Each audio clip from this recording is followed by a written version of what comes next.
नमस्कार साथियों, स्वागत है आप सभी का ब्रिज अकेडमी में। आज हम करेंगे राजस्थान के अंदर जिन जिन स्थानों को इनके उपनाम से जाना जाता है। जैसे राजस्थान का कश्मीर किसे कहा जाता है, पुरू का वेनिस किसे कहा जाता है, पुरू का पेरिस किसे कहा जाता है।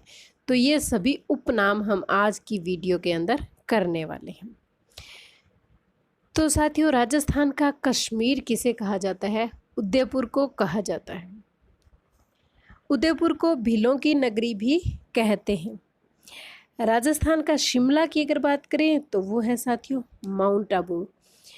पुरू का वेनिश अगर कहा जाए तो उदयपुर, यानी कि कोई भी चीज़ जिसका उदय होता है वो क्या होती है?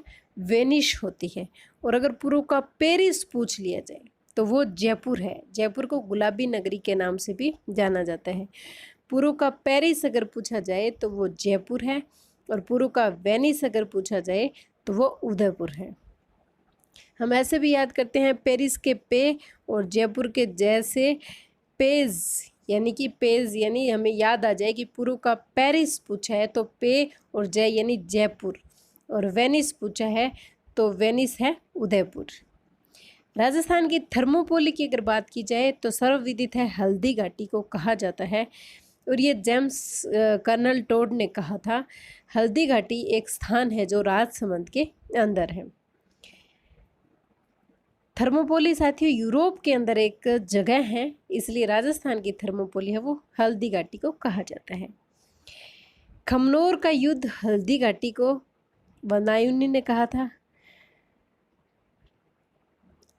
और राजस्थान का प्रवेश द्वार की अगर बात की जाए तो वो है साथियों भरतपुर।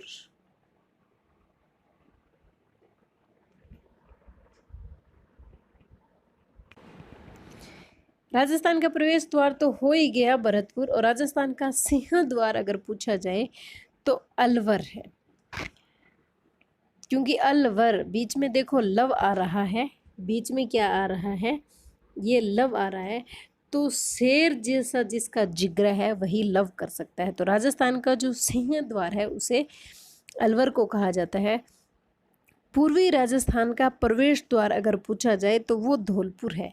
यानी अगर राजस्थान का प्रवेश द्वार पूछ लिया जाए तो वो भरतपुर है, और पूर्वी राजस्थान का प्रवेश द्वार पूछा जाए तो वो साथियों धौलपुर है। मरुधर का प्रवेश नगर अगर पूछा जाए तो वो जोधपुर है। मरु यानी धरा, मरुधरा किसे कहा जाता है? जैसलमेर, यानी रेगिस्तान की जो धरती है उसे मरु के नाम से जाना जाता है। तो मरुधर का प्रवेश द्वार पूछा जाए तो जोधपुर है, और जोधपुर को साथियों सूर्यनगरी के नाम से भी जाना जाता है। राजस्थान के प्रवेश द्वार की हमने बात की, भरतपुर है। तो अगर भारत का प्रवेश द्वार पूछ लिया जाए तो वो है साथियों मुंबई। पहाड़ों की नगरी की बात की जाए तो वो है डूंगरपुर। छोटी काशी के नाम से अगर जाना जाए तो वो है बीकानेर और बूंदी। धर्म नगरी है बीकानेर। नवाबों का शहर है साथियों टोंक। और भारत में अगर नवाबों के शहर की बात की जाए तो लखनऊ उत्तर प्रदेश को कहा जाता है। नवाबों का शहर राजस्थान में पूछा जाए तो टोंक है, और नवाबों का शहर अगर भारत में पूछा जाए तो वो लखनऊ है उत्तर प्रदेश के अंदर। राजस्थान का कानपुर या राजस्थान की औद्योगिक नगरी किसे कहा जाता है? तो वो कहा जाता है साथियों कोटा को। राजस्थान का नागपुर अगर कहा जाए तो झालावाड़ है।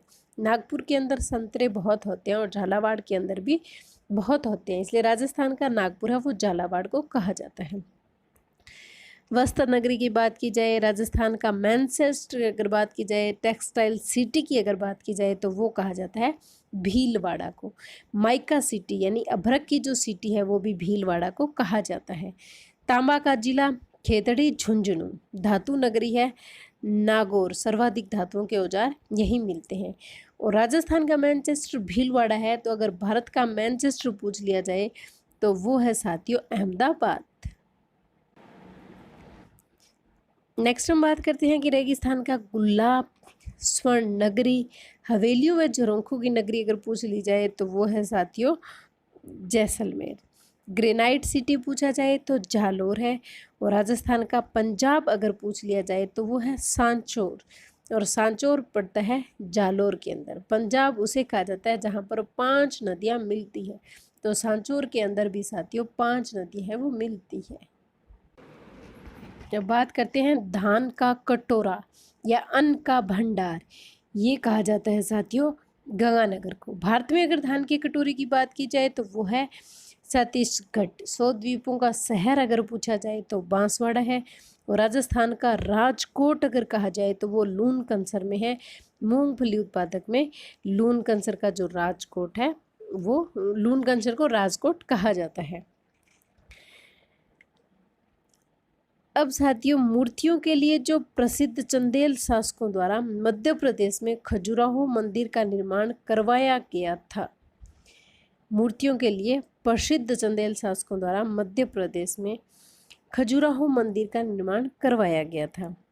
तो ये भी हमें एक इम्पोर्टेंट बिंदु है जो ध्यान में रखना है कि खजुराहो कहाँ पर है, मध्य प्रदेश के अंदर स्थित है। मामा भांजा के मंदिर की अगर बात की जाए तो वो अटरू 12 के अंदर है। और राजस्थान का हरिद्वार अगर पूछा जाए तो मातृकुंडिया रश्मि गांव चित्तौड़ के अंदर है। और यहाँ जो हरिद्वार है यहाँ पर एक लक्ष्मण झूला है। बात की जाए राजस्थान का नंदनकानन तो सिलीसेट झील अलवर को कहा जाता है। जल महलों की नगरी पूछा जाए तो डीग भरतपुर को कहा जाता है। राजस्थान की अणु नगरी पूछा जाए तो रावत भाटा चित्तौड़ को कहा जाता है। मूर्तियों का शब्दकोश देवताओं का अजायब घर पूछा जाए तो विजय स्तंभ को कहा जाता है। राजस्थान का टाटा नगर अगर पूछा जाए तो रेड टोंग को कहा जाता है और इसे इस्पात उद्योगों की नगरी भी कहा जाता है। एशिया का सबसे बड़ा अगर सिक्कों का भंडार पूछ लिया जाए तो भी साथियों वो रेड टोंक है। राजस्थान की अंडों की टोकरी पूछी जाए तो वो अजमेर है। और भारत में अगर अंडों की टोकरी पूछ ली जाए तो वो आंध्रा है यानी आंध्र प्रदेश है। थार की वैष्णो देवी पूछा जाए तो तन्नौट माता जैसलमेर है। और फौजियों की देवी भी तन्नौट माता जैसलमेर है। भारत का मसालों का बगीचा अगर पूछा जाए तो वो केरला के अंदर है। और राजस्थान का मसालों का बगीचा अगर पूछा जाए तो वो बारां को कहा जाता है। बाण गंगा अर्जुन की गंगा के नाम से जानी जाती है। ये अपना पानी सीधा यमुना के अंदर ले जाती है। तो साथियों ये हमारा था आज का जो राजस्थान में महत्वपूर्ण स्थान है जो अपने उपनाम से प्रसिद्ध है उसका वीडियो। अगर आपको हेल्पफुल लगता है, उपयोगी लगता है तो आप इसे शेयर जरूर करें एंड अपने दोस्तों और साथियों को बार बार ये वीडियो सुनाएं। कोई न कोई क्वेश्चन इन उपनामों में से हर बार पेपर के अंदर पूछा जाता है, कई बार ऑप्शंस के अंदर और कई बार क्वेश्चंस के अंदर। तो आप इस वीडियो को अच्छे से कीजिएगा। धन्यवाद साथियों। जय हिंद, जय भारत।